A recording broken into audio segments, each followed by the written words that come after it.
Page 171, it's from the Zohar. It says in this week Parsha we'll learn about the commandment, about the Pitum Aktoret. We're learning about the different spices. Mizbeach Aktoret. There's a Mizbeach, there's a golden Mizbeach that was used for the spices. It's 11 spices were brought, and so Hashem says, take for yourself spices and make them into incense. If people only knew how supremely the work of the Ktoret, right? People, how supremely the work of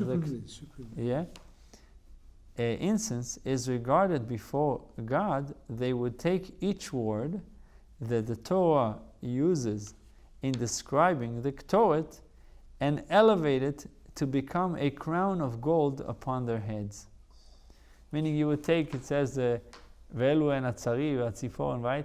So you take Tzari, you make a crown of it, Tziporon, you make, because if people would understand the supremacy of these words.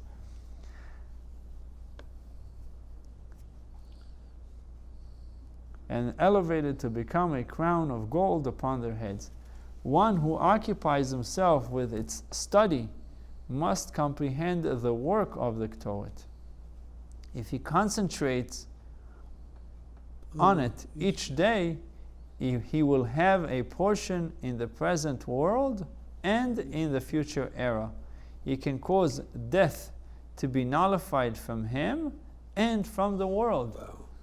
He can rescue himself from judgment in the present world and from evil, from Gehenna, and from servitude to the nations. You see the power of the Ktoret and what the Zohar says about the Ktoret. Another interesting concept about the Ktoret, it says that the Kohen that brought the Ktoret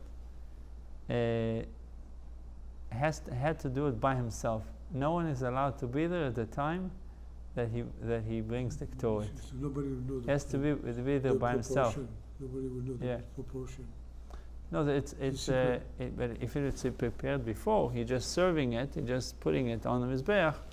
He has to be there. It says that he has to be there by himself.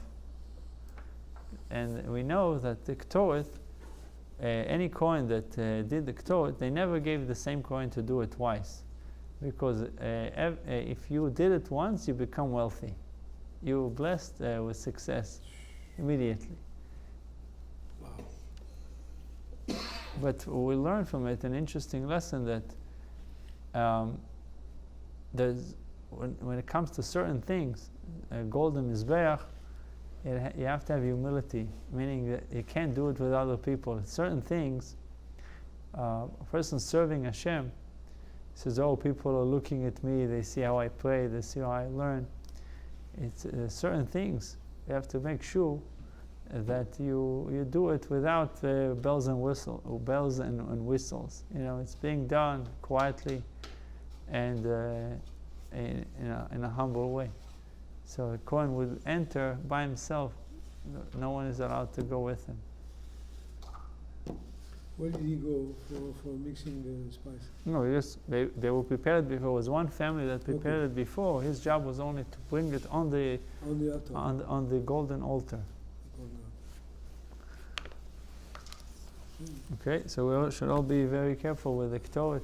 How come some people have the actual parchments that they read from? Yeah, that's a good way to do it. It says that it's better to do it with a parchment. It's also a double-edged knife. If a person misses one spice, it's high risk. Right. Yeah. So it's got to be very, very careful. That's why Chabad custom is to. I didn't see. I don't know if it's Chabad custom, but I saw a lot myself. I say Tzari, Atziporon with my hands. You count them. So when you do it, so with the right hand you count it. So this way you remember. Yeah, I do it. And not to skip one. You cannot skip one.